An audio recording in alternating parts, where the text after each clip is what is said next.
Jóvenes, buen día, buen día, buen día. Es un gusto saludarles nuevamente. Eh, Vamos a continuar con el desarrollo del capítulo número 4, específicamente con el tema impacto del marketing en la cultura. Vamos a darle lectura para poderlo interpretar, ¿verdad? Y poder continuar con este contenido tan bonito de esta asignatura denominada Mercadotecnia Internacional, que es algo mucho de provecho. Los aspectos universales, impacto del marketing en la cultura. Los aspectos universales del ambiente cultural representan oportunidades para que los expertos en marketing global estandaricen algunos o todos los elementos de un programa de marketing. El experto en marketing global inteligente descubre con frecuencia que gran parte de la aparente diversidad cultural del mundo resulta ser formas distintas de lograr lo mismo. La preferencia compartida generalizada por los alimentos convenientes, los productos desechables, la música popular y las películas en Estados Unidos, Europa y Asia sugiere que muchos productos de consumo tienen un atractivo general, incluso universal. El aumento de los viajes y el mejoramiento de la comunicación han contribuido a una convergencia de gustos y preferencias en varias categorías de productos. Las empresas que han aprovechado las oportunidades para encontrar clientes alrededor del mundo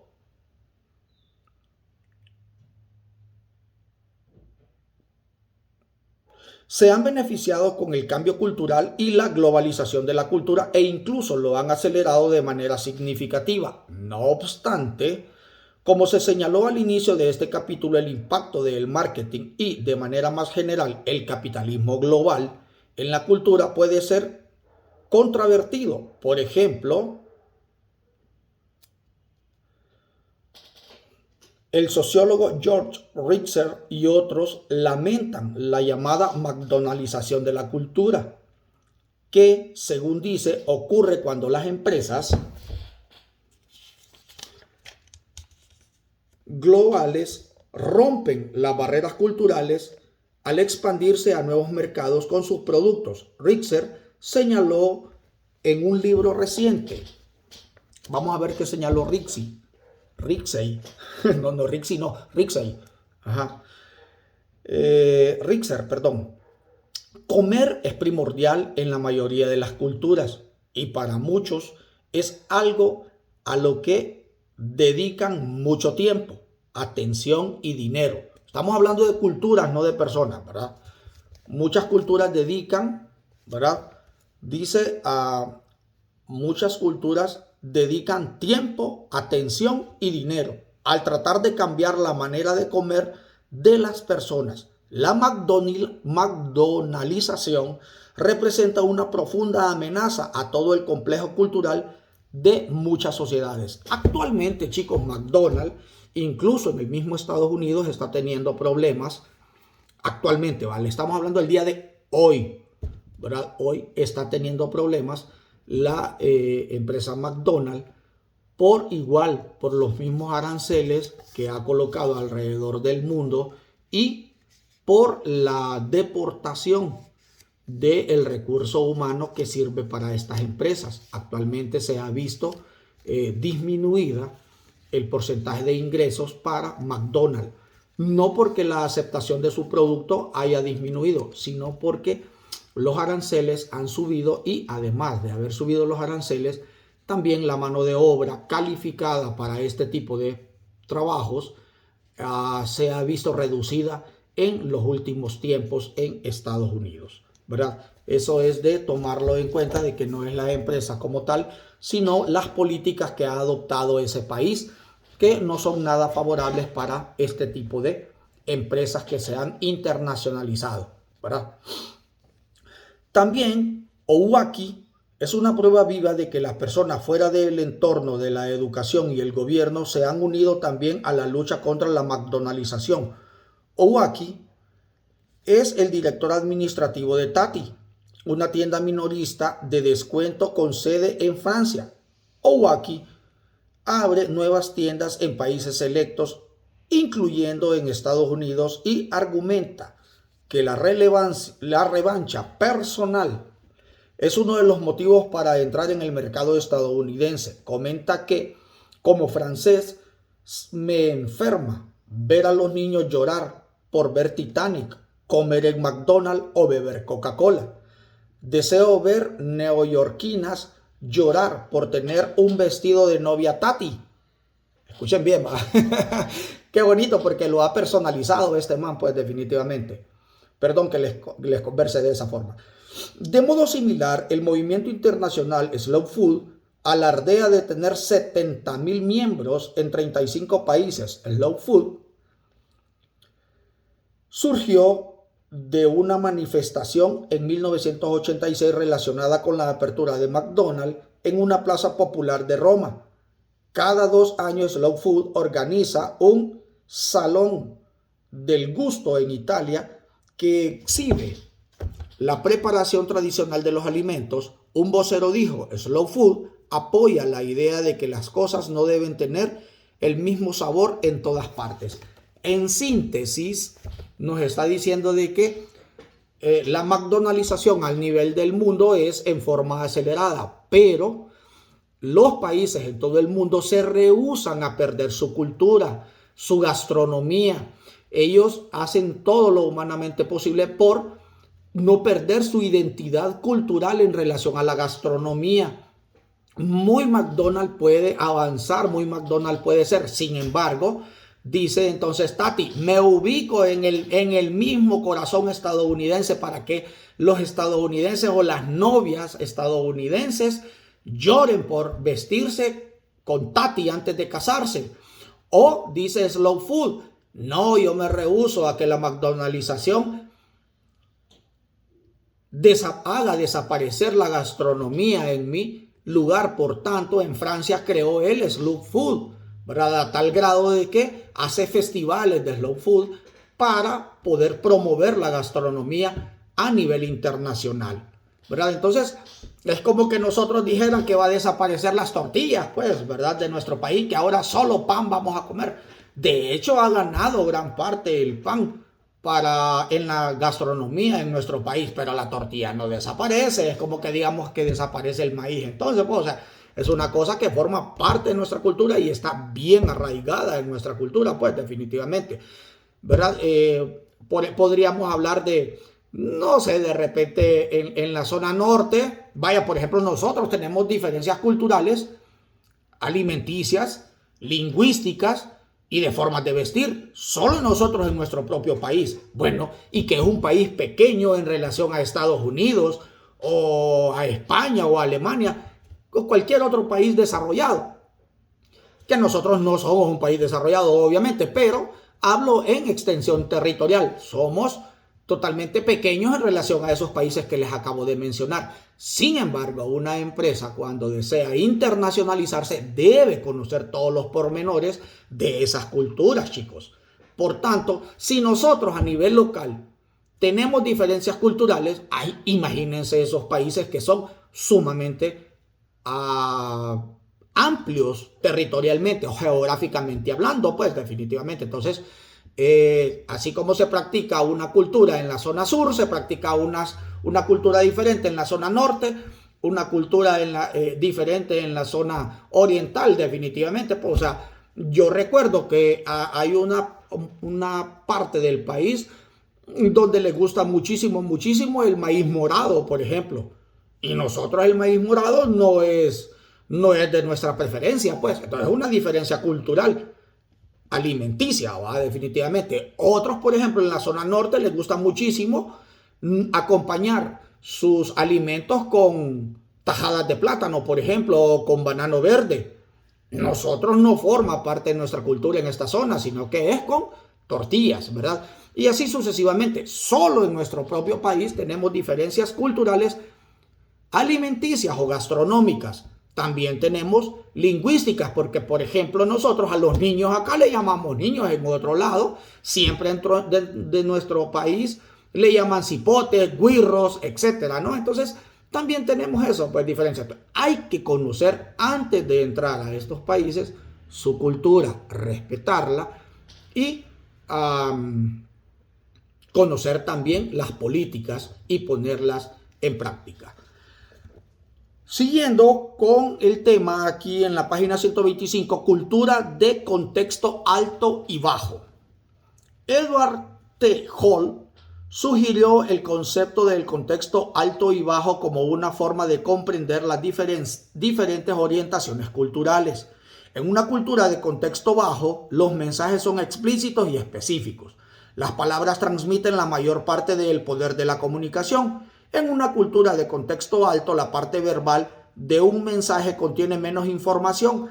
Hay mucho más información en el contexto de comunicación, incluyendo los antecedentes, las asociaciones y los valores básicos de los comunicadores. En general, la cultura del contexto alto funciona con mucho menos trámite legal del que se considera esencial en las culturas del contexto bajo. Japón, Arabia Saudita y otras culturas del contexto alto destacan mucho los valores y la posición de una persona o su lugar en la sociedad. En esas culturas, un préstamo de negocios se basa más en quién eres que en el análisis formal de los documentos financieros pro forma. En una cultura del contexto bajo, como la de los Estados Unidos, Suiza o Alemania, los acuerdos se hacen con mucho menos información sobre el carácter, los antecedentes y los valores de los participantes.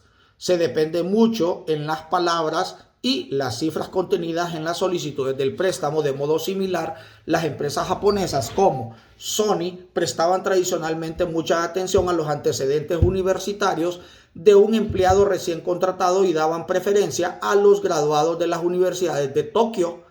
Los elementos específicos de un currículum eran menos importantes. Entonces, nosotros podemos ver que está la cultura del contexto bajo y la cultura del contexto alto. La cultura del contexto bajo toma muchísimo en cuenta lo que dice el documento o el currículum que usted está presentando para poder pertenecer a una empresa o para tener el acceso a un crédito, por ejemplo.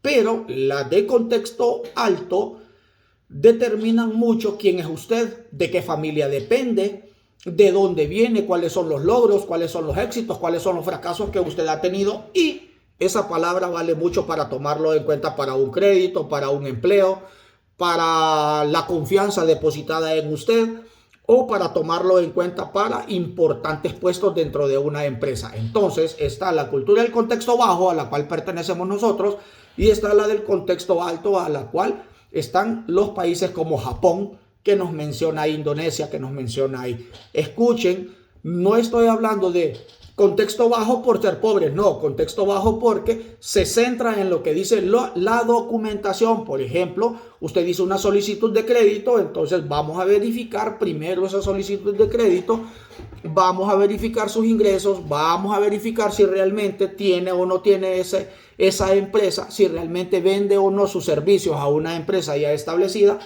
para poderle dar ese crédito, para poder creer en su palabra, para poder ser tomado en cuenta, para poder darle la oportunidad de desarrollarse en un puesto dentro de una empresa. ¿Estamos claros? Entonces está el contexto alto y está el contexto bajo.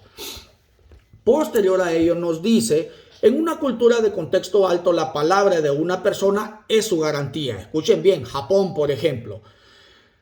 Hay menos necesidad de anticipar contingencias y establecer sanciones legales externas porque la cultura destaca la obligación y la confianza como valores importantes. En estas culturas, los sentimientos compartidos de obligación y honor toman en lugar de las sanciones legales impersonales. Esto ayuda a explicar la importancia de las negociaciones tardadas y prolongadas que parecen nunca ir al grano. Parte del propósito de la negociación para una persona de una cultura del contexto alto es llegar a conocer al socio potencial. Escuche bien, o sea, primero hacen una investigación exhaustiva para después decir si puedo confiar en esta persona o no puedo confiar en ella. Por ejemplo, insistir en la oferta competitiva puede ocasionar complicaciones en culturas del contexto bajo. En una cultura de contexto alto, el empleo se otorga a la persona que realice el mejor trabajo, que sea confiable y que pueda controlar.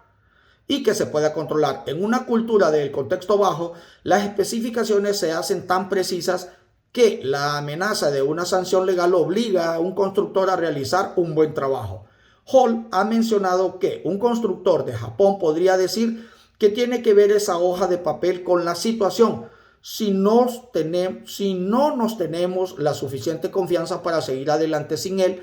¿Para qué preocuparnos? Entonces, si ustedes se fijan en una cultura alta, si le dice yo le pretendo construir ese edificio, tengo mucha experiencia, hice el edificio X, el edificio B, el edificio C, no hay problema. Una vez que se ha investigado, se cree en su palabra en la cultura del contexto alto y no hay ningún problema. En la nuestra no, en la nuestra nos ponen a firmar aún así un documento en el cual nos dice que si usted me falla, entonces la parte legal tendrá mucho que ver con usted, a tal grado de que puede que tenga que devolverme la plata por haberme hecho un mal trabajo.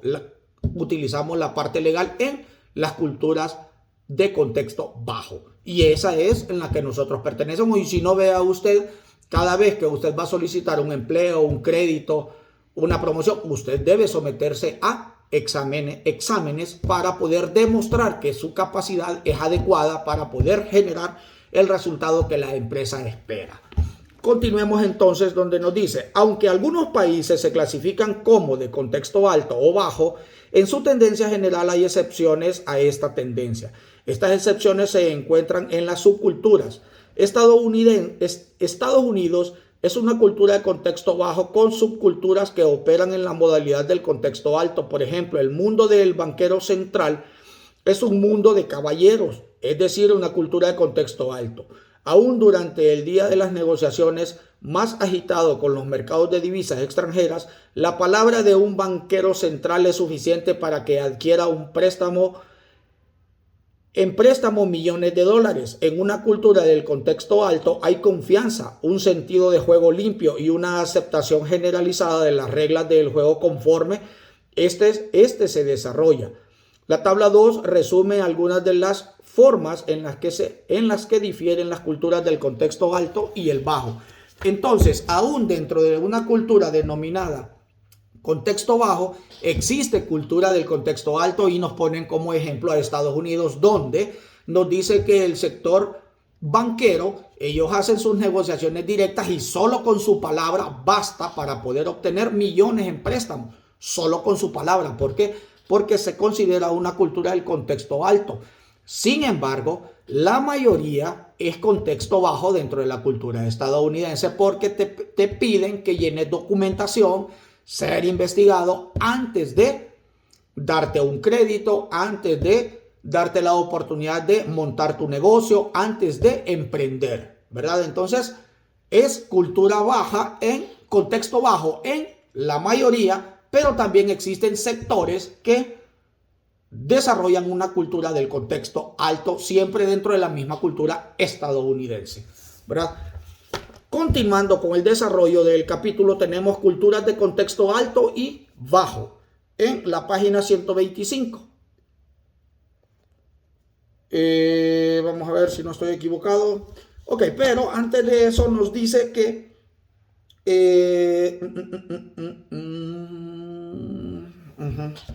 sí, estoy equivocado. Ok, perdón. Aquí continúo. Perdón. Tipología cultural de Hofstede. En la 126. Dice, el antropólogo organizacional Gert Hofstede se presentó anteriormente en este capítulo en un análisis de su tan citada definición la cultura. Además, Hofstede es conocido por sus estudios de investigación de los valores sociales que sugieren que las culturas de diferentes países se comparan en términos de 5 dimensiones.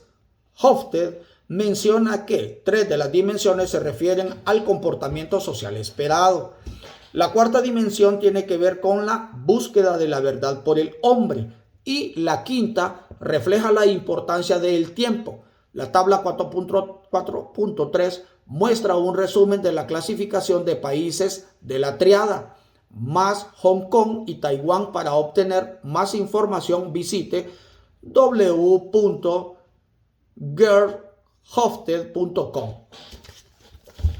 Continuando con el desarrollo, nos dice entonces, la primera dimensión, distancia de poder, esa es la primera dimensión de 5 que él menciona, distancia de poder, es el grado en que los miembros menos poderosos de una sociedad aceptan o incluso esperan que el poder se distribuya de manera desigual en una sociedad.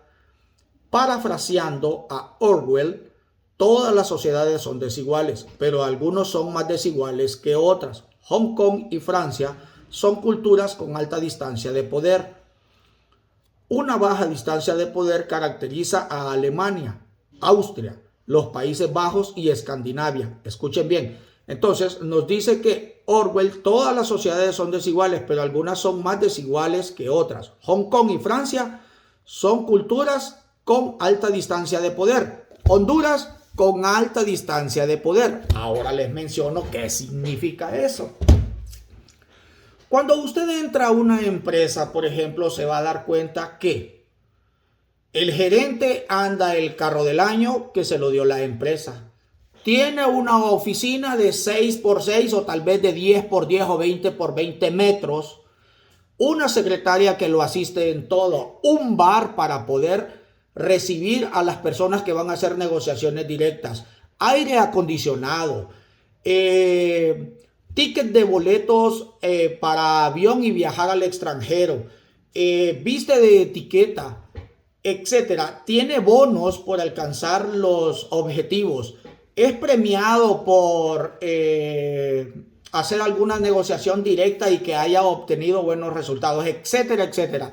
Versus el conserje, por ejemplo, que anda en una bicicleta o llega a pie o viaja en bus. No le dan una oficina, sino que le dan la bodega de la empresa para que ahí se recree, por ejemplo. No tiene horario de alimentación. Su pago es bastante bajo. No puede, por ejemplo, ingresar en ciertas horas donde están la mayoría trabajando, etcétera. Eso se le llama distancia de poder, ¿verdad? También hay otra más adelante, creo, que se llama símbolos materiales, que también ensancha en la distancia de poder, ¿verdad? Entonces, la distancia de poder se puede dar por comportamiento, se puede dar por presentación y se puede dar por símbolos materiales. Ejemplo de símbolos materiales, se los acabo de mencionar: el carro de lujo, el avión, la oficina, la presentación personal, el desempeño académico o la formación académica, etcétera, ¿no? Distancia de poder. No es como Australia, Australia, entre otros países, que no hay distancia de poder, sino que es más equitativo. O sea, la mayoría se tratan por igual, ¿verdad? Veamos entonces qué nos dice. La segunda dimensión es un reflejo del grado en que los individuos de una sociedad se integran en grupos, en culturas individualistas. Ya esa es la segunda. Cada miembro de la sociedad se preocupa principalmente por sus propios intereses y los de su familia inmediata. Ya esa es la segunda. Culturas individualistas. No les gusta pertenecer a grupos colectivos, no les gusta pertenecer a grupos organizados, sino que les gusta visualizarse individualmente para conseguir sus propios intereses y satisfacer las necesidades de sus familias, según Gerd Hofstede, ¿sí? Tercera,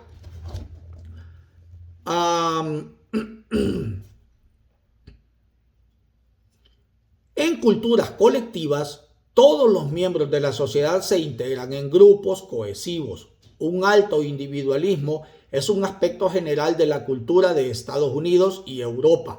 Un bajo individualismo es característica de los japoneses y de otros patrones culturales asiáticos. Si ustedes se fijan, entonces la cultura estadounidense se da el individualismo. Cada uno quiere llevar agua a su propio molino. No así la cultura japonesa.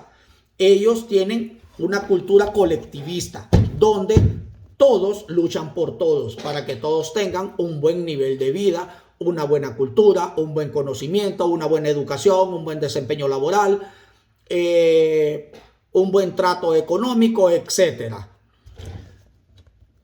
La masculinidad.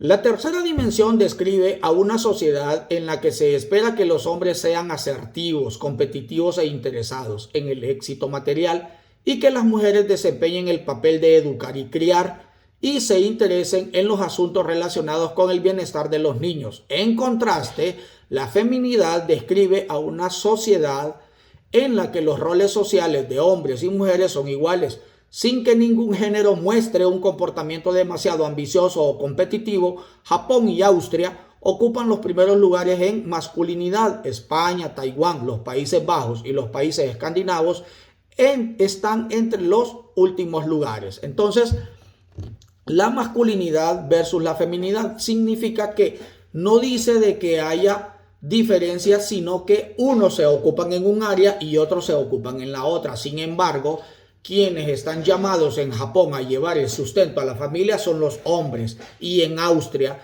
nos dice que son los hombres que están llamados a llevar la plata o el sustento a la familia en ese tipo de cultura japonesa. Los demás dice que es